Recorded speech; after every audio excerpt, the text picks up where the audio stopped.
Hi, it's Llarold. We're a couple of weeks into the first season of The War Within, and now seems like a great time to kind of take a look around at all of the tanks and just see how everyone's doing. So I'm going to talk about tanks a bit based on playing them in raids, dungeons, and even delves. Yeah, delves are, I don't know, they're something, but the one positive of all the increases to delve difficulty over the last week and a half is that you can kinda use them as a decent basis of comparison for tankiness and self-healing tools. They're definitely not mechanically different, not gonna argue that, but in terms of just auto-attacking hard, they do that. So you can't like pull 5 packs at once in a +8 delve on a 568 Demon Hunter and expect to live. Ask me how I know. Now I've mainly been focusing on Monk and Warrior thus far, so they are going to get some extra attention, DK a little bit too, kind of trying to gear that up now at the last moment. So with that, let's just get into it, but first don't forget to like and subscribe. Now I'll start with Warrior, kind of the apple of my eye so far in this expansion. It's almost impossible to point out a weakness with Warrior right now. They're practically perfect in every way. It's extremely easy to play a Warrior well in Mythic Plus, and they are overflowing with rage like they never have been before at this point in an expansion, due to the Mountain Thane, whatever it is, hero spec. I require so very little attention from healers to stay alive in dungeons and raids on Warrior, and it's just been a real delight to play. Now there is one remaining weakness, and that would be group utility. It's the main reason I'm not playing Prot Warrior in Mythic Prog Raid right now. It's tankier than Monk. It does more damage than Monk. I've been playing it as Colossus in raids, a little bit of ahead of schedule there, and it just demolishes bosses. I was doing 10 to 20% more damage on Warrior than at the time than a Monk that had like 10 more item level than my Warrior, and despite that excellent damage, despite the excellent defensive value, all you bring on a Warrior is like a bad raid cooldown in the form of Rallying Cry, which is technically better than nothing, but not by a lot, and Battle Shout. Both of these can be brought by DPS Warriors, and for Mythic Raid comps, DPS Warriors are very good, so Prot Warrior really just doesn't have a place in competitive raids right now. You don't bring anything special to raids, you have a buff that's just okay for Mythic Plus, and that's kind of it. And that really is the only issue I could point to with Warrior, the mediocre group utility. It's basically the only thing keeping them from being completely dominant in the tanking scene. I mean, honestly, if Fury and Arms Warriors were just like butt cheeks, then Prot Warrior would be good just off of that alone. I've long wanted for tanks to be able to Bloodlust. I think they all should be able to do it if, if I get into a Mythic Plus, pretty much every single Mythic Plus I'm in, I'm asked by one or more of the people who can Bloodlust in there when I want it. I would rather just be the guy pressing it. I think if you didn't give it to all 6 tanks for whatever reason, Warrior is definitely the one that makes the most sense to have Bloodlust. It kind of makes sense that Pally wouldn't get it. They've got enough group utility, but Warrior could definitely use it. So whatever, 10 out of 10, no problems, very fun class, good hero specs. More classes need Bloodlust. That's about the extent of my complaints about Warrior. Now I want to cover Monk, the biggest disappointment of the expansion for me so far. It's a bit of a bummer. Blizzard nerfed Master of Harmony in a really bad way, and that was the hero spec I preferred. It was the style of play I greatly preferred of the 2 hero specs, and now it's just really not competitive for any content at all. So it's all Shadow Pan all the time, and it's just not amazing. It's hard to track, it's hard to control due to the way Brewmaster Monk manages energy, and it just isn't fun or dynamic. I like the animation, I'll give it that, but that's all I've got. The damage is also a disappointment. It's harder to work to play Brewmaster Monk than it is most other tanks. It's high risk, it should be high reward. It should be. Well, anyway, it's 4th on damage in raids right now. Not great.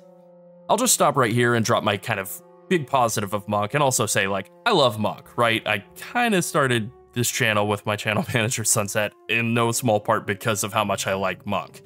So, let ye who have also started a YouTube channel about WoW cast the first stone about my love of Monk.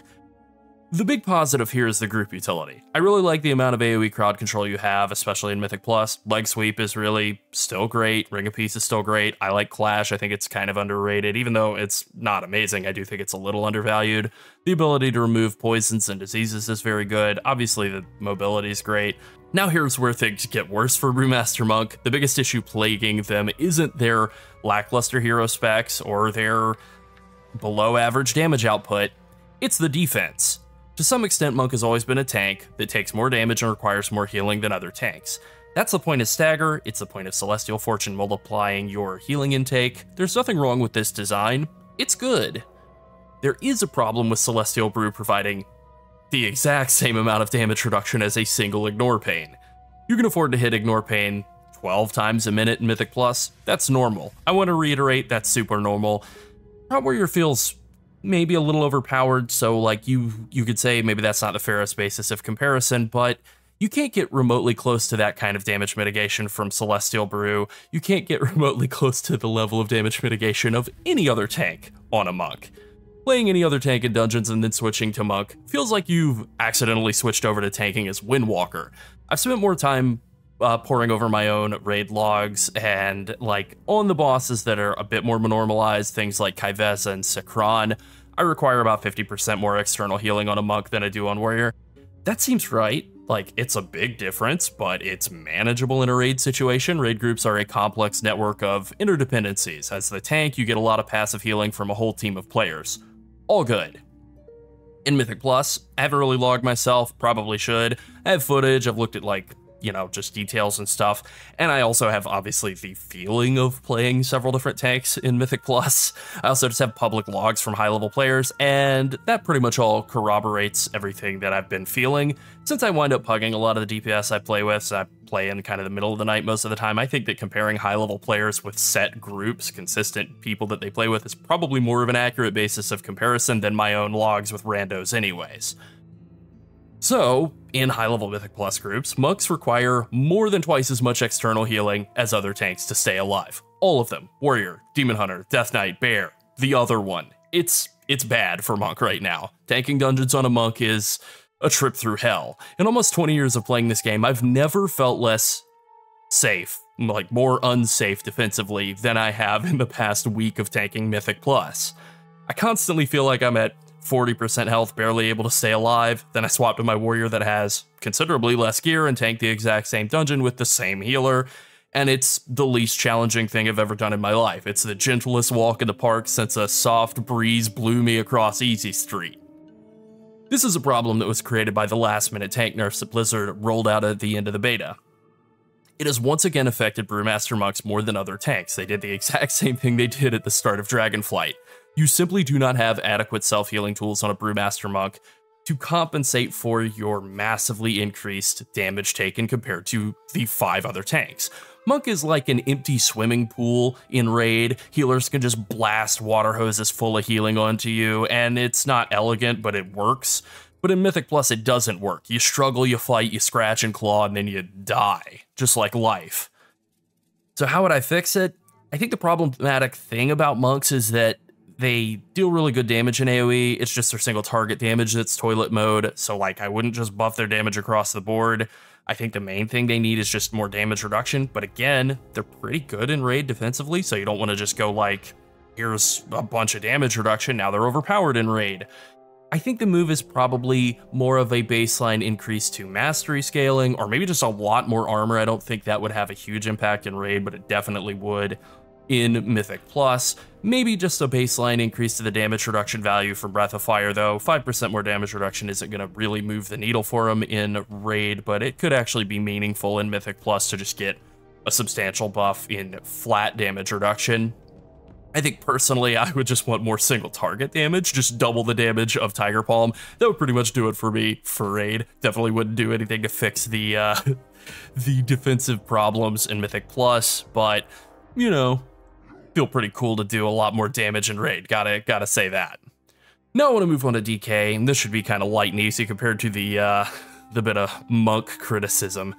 DK is perfect. This is the most fun version of DK that has existed at least since Warlords of Draenor, maybe ever. It's legitimately amazing. Deathbringer is insanely fun. The amount of cooldowns that Death Knight has means it always has something available. The resource generation is great. The self-healing is great. The class is great. The only real downside I can point to is that with great cooldowns comes great keybinds. There's a lot of bar bloat. That's what I'm saying. Also, it is still flimsy in Mythic Plus. That's kind of always been the legacy of DK, and it's still true. Now, it's not operating at the level of Monk, and that's exclusively because it has self-healing with Deathstrike. Deathstrike was nerfed, and I really don't love the way that Blizzard did it. but any complaints I have about DK kind of feel like small gripes. I wish Blood Boil was spammable, I wish it didn't have a cooldown. I still don't love having to stand in Death and Decay all the time. I don't love that the class has so many keybinds. Boo-hoo. I took a 570 DK into Mythic Plus earlier today, and it was easy. I mean, I realize I'm talking about like +2s and 3s, but again, I was 570 item level, substantially below heroic dungeon item level. Doing Mythic Plus, it was trivially easy. It was radically easier than Mythic Plus was at the beginning of the week on a 605, 610, something like that monk that had a week of heroic raid gear and a 4-piece tier set bonus. Now, my biggest complaint with Blood DK is that Blizzard continues to design raid fights around the expectation that you'll have Gorfiend's Grasp, and then it doesn't give those to Frost and Unholy. That's the situation I'm in right now, desperately trying to gear up a Blood DK at the last minute to account for a really badly designed raid fight. It's dumb. I don't have nice words for it. It's dumb that one spec in the entire game has a solution to a problem that they throw at us literally every raid tier. I hate it. It's a real problem, but it's not a problem with Blood DK. It's a problem because of Blood DK. Next tank, Bear Druid. I feel like I absolutely called it going into this expansion with Bear Druids. There was kind of a cult growing up around them throughout the beta, and they were overpowered early on. That's really not up for debate, but they got nerfed, and I just didn't expect them to come into this expansion being dominant. Good? Absolutely, but not insane. And they're good. They're tanky. They're still very easy to play. They do pretty good damage. They're fun. They're not really the best at anything, but they're definitely not the worst at anything. I would say they're above average. I think they're 3rd in popularity in Raid and 2nd in Mythic Plus right now. That's pretty good. Both hero specs have uses. Elun's Chosen is really good in dungeons, and Druid of the Claw Druid is really good in Raid. I have no complaints about Druid. I also don't find them like crazy exciting. I like playing mine because it's pretty smooth and relaxing. It's chill. They're solid. Honestly, I have no notes. Just keep doing what you're doing, Druid. But, you know, not exactly gods either. Pretty good. I think that's kind of the place exactly where you want to be. It means you probably aren't going to get targeted with any sort of orbital strike nerfs. You just kind of keep going at a pretty good pace. Not bad. All right, now let's move on to Demon Hunter. Demon Hunters are absolutely blasting in Mythic Plus right now. They are number 1 again in terms of rating among tanks pushing high-level keys, and they're really not very close. They still have the same group utility as they did in Dragonflight in the form of tons of AoE crowd control. I realize they got nerfed toward the end of Dragonflight, but you know, it's still pretty good. They still have really good damage output. They have amazing tankiness. They have decent self-healing. I actually have kind of come to like both of the hero specs, playing around with both of them a little more. I really like Felscarred more now than I did midway through the beta, I would say. In raids, they're still reasonably tanky, and they deal by far the most damage of any tank. Now, because I'm trying to focus on gearing up my Monk and my DK the most of any tanks at the moment, I haven't really put a lot of work into my Demon Hunter thus far. But with that being said, I have jumped into a couple of tier 8 delves in World Quest and normal dungeon gear, again, like 570 item level or less, and I absolutely smoked them. They were easy as pie, and they were pretty fun. So I hate to admit it, but I do think I'd actually be having more fun tanking this expansion right now if I had chosen to play Demon Hunter rather than Brewmaster Monk as my main for the first tier and first season. If nothing else, I would at least be doing 100,000 DPS more in raids, and it would definitely be easier to do that. I don't really have any criticism of Demon Hunter, but I guess there's a little bit of a life lesson to be learned from them, and that's like, don't try to hold on to the past. That's kind of depressing. All right, let's move on. And now for the part of the video where I try to say something nice about Paladin. I initially wrote down that I can't do it, but that's not really true. I don't think they're that bad. They came into this expansion with absolute zero expectations, like below the surface of the earth levels of expectations, and on that note, they have exceeded them. They're not amazing, but they are very playable in Mythic Plus. They're actually being used to push high-level keys already. Not really a surprise. Their group utility is still absolutely insane. It's actually better than ever. They're not amazing, but they're definitely functional for doing high-level Mythic Plus pushing, and they are usable in raids as well. I hate to admit it. Adventure Shield is still really strong. It's kind of the only fun and interesting thing that Paladin has going for it, really, but it is very good. It's also absolutely criminal to me that they made not one but two hero specs for Prot Pally that have zero interactions with Avenger Shield. Like, yes, the hero specs for Prot Pally are boring and weak and all of the complaints that everyone had since the start of the alpha, but you can tune all of that away. You can fix that just through numbers, but having no Avenger Shield interactions at all in either Prot Paladin hero spec is insane. I genuinely can't believe how badly they did with the Prot Pally hero specs in the War Within, given how much stuff they got right with Prot Pally as a baseline spec, fixing consecration, making it so that you can pull up multiple free words of glory. Like, just, they did so much good stuff for Prot Pally, and then they just botched the damage reduction for them. They botched the amount of healing that they're able to throw at themselves, and then they just made the hero specs completely unappealing. It's so easy to make good bonuses for Prot Pally. Make Avenger Shield deal a ton of damage, give more reset chance for it, add more defensive and stat bonuses as a reward for casting Avenger Shield. Boom, done. Prot Pally is solved, just fixed one of the hero specs. Don't know why they needed to tie stuff on to using defensive cooldowns offensively, doesn't really make sense. Alright, so let's wrap things up here.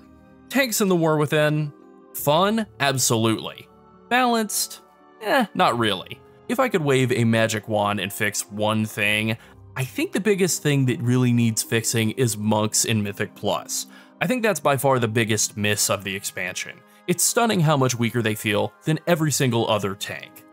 Obviously, I care more about raids than Mythic Plus, I'm still me, and doing more damage in raids would have more of a positive effect on me personally, but I don't think that's really such a glaring issue. It's just kind of lame to do 20% less damage than another tank for the same amount of work, but not really the end of the world. But feeling like my skin is made out of paper and my bones are made of glass in every dungeon I run on a monk is not great. Alright, I think that pretty much covers it. Thanks for watching. Bye.